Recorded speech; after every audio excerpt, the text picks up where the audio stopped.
एक तरफ राज्यसभा के अंदर चर्चा चल रही है ऑपरेशन सिंदूर को लेकर, लेकिन दूसरी तरफ एसआईआर को लेकर पूरे देश में भी चर्चा चल रही है। और आज का दंगल बिहार में चुनाव आयोग की एसआईआर प्रक्रिया पर तेज हो रही राजनीति पर करने वाले हैं।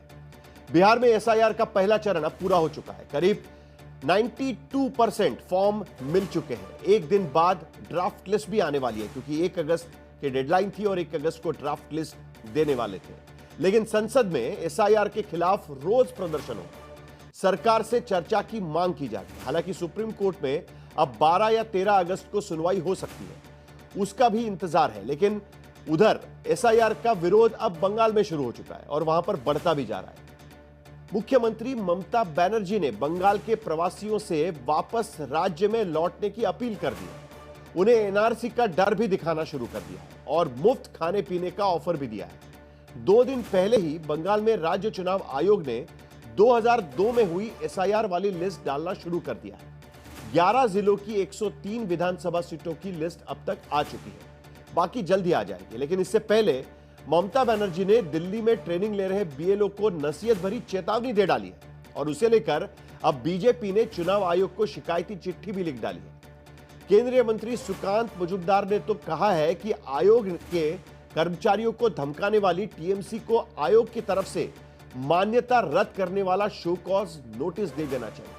तो एसआईआर को लेकर यह तमाम राजनीतिक हलचल चल रही है। संसद में भी इस पर चर्चा होगी कि नहीं होगी, इस पर भी बहस होगी।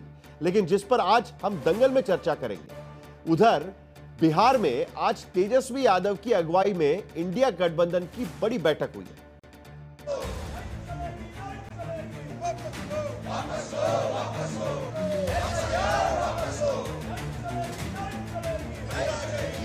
सर के ऊपर नहीं sir, I will not. Voter list की लड़ाई अब 3 सूबों तक पहुंच चुकी है। दिल्ली में संसद के अंदर से बाहर तक प्रदर्शन हो रहे हैं। बिहार में आरजेडी मोर्चा खोले हुए है। बंगाल में ममता बनर्जी ने प्रवासी बंगाल वासियों को घर लौटने की गुहार लगानी शुरू कर दी है। बिहार में 2 हलचल है। एसआईआर प्रक्रिया को बदनाम करने के लिए ताबड़तोड़ कुत्ते, मोबाइल, ट्रैक्टर, बाइक के नाम पर आवास प्रमाण पत्र से लेकर जाति प्रमाण पत्र बनाए जा रहे हैं। दूसरी ओर इंडिया गठबंधन में सीट बंटवारे को लेकर मंथन शुरू हो चुका है। बिहार में चुनाव आयोग की एसआईआर पूरी हो चुकी है। करीब 65 लाख नाम कटने जा रहे हैं। 1 अगस्त को ड्राफ्ट लिस्ट आ जाएगी। 12 से 13 अगस्त को सुप्रीम कोर्ट में सुनवाई होगी। कोर्ट ने कहा है कि जिंदा लोगों के नाम कटे हों तो लाएं, हम सुनेंगे। लेकिन इस बीच बिहार में तरह तरह के प्रमाण पत्र वायरल हो रहे हैं। पटना में डॉग बाबू के नाम से आवास प्रमाण पत्र बनाया गया, तो मोतिहारी में सोनालिका ट्रैक्टर के नाम से प्रमाण पत्र बना। मधेपुरा में फोन के नाम पर आवास प्रमाण पत्र का आवेदन है, तो समस्तीपुर में पैशन प्रो बाइक के नाम पर जाति प्रमाण पत्र। नवादा में डोगेश बाबू के नाम से आवास प्रमाण पत्र बना है। आयोग की प्रक्रिया को प्रदूषित घोषित करने की चल रही कोशिश पर चुनाव आयोग ने कहा है कि ऐसा कोई भी दस्तावेज चुनाव आयोग के पास जमा नहीं किया गया है। दिल्ली में संसद के बाहर और अंदर अब विपक्ष का टॉप मुद्दा एसआईआर ही है। रोज सोनिया गांधी भी प्रदर्शन कर रही हैं। संसद के दोनों सदनों में एसआईआर पर चर्चा की मांग और शोर शराबा हो रहा है। हम सर के ऊपर नहीं sir, I will not, this is not sir, नहीं। सरकार एसआईआर पर चर्चा के मूड में नहीं है। अब सबकी नजरें 12 से 13 अगस्त को सुप्रीम कोर्ट पर टिकी हुई हैं। लेकिन राजनीति बंगाल में गर्मा गई है। নতুন করে ভোটার লিস্ট তোলার নামে এনআরসি চালু করার ব্যবস্থা করা হচ্ছে।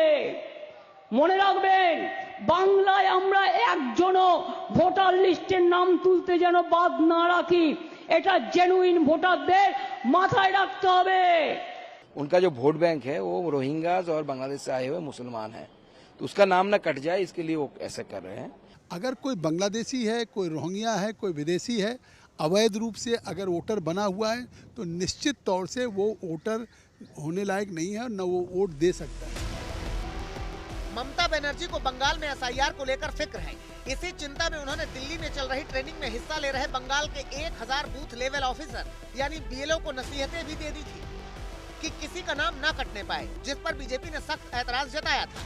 बंगाल में नेता विपक्ष सुवेंदु अधिकारी ने चुनाव आयोग से शिकायत की है कि ममता बनर्जी बंगाल के 1000 बीएलओ को धमका रही हैं कि किसी वोटर का नाम कटना नहीं चाहिए।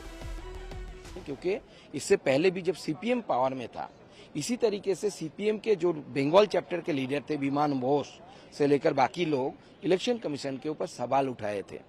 उस समय की इलेक्शन कमीशन ने सीपीएम के ऑल इंडिया जनरल सेक्रेटरी को एक लेटर भेजा था, शोकॉज लेटर, कि आपके लोकल यूनिट्स इलेक्शन कमीशन पर सवाल उठा रहे हैं, क्या आपका एफिलिएशन क्यों ना कैंसिल किया जाए, पॉलिटिकल एफिलिएशन। इस तरीके की कड़ाई से डिसीजन या जो भी है इलेक्शन कमीशन को लेना चाहिए, मुझे ऐसा लगता है।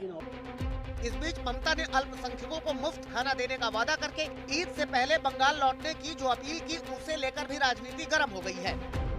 সংখ্যালঘু ভাই বোনেরা যারা বাইরে কাজ করেন, শুধু ঈদে আসলে হবে না, ভোটার লিস্টে নামটা তুলতে হবে ভালো করে এবং এখানে এসে থাকার চেষ্টা করুন।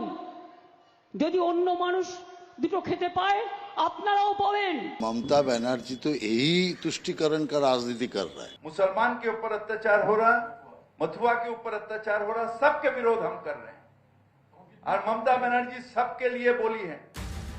बंगाल के अंदर ये फिक्र इसलिए है क्योंकि बिहार के बाद बंगाल की ही बारी है। चुनाव आयोग ने 11 जिलों की 103 विधानसभा सीटों पर एसआईआर के लिए लिस्ट जारी कर दी है, जहां 2026 के चुनाव से पहले स्पेशल रिवीजन होना है। आज तक ब्यूरो।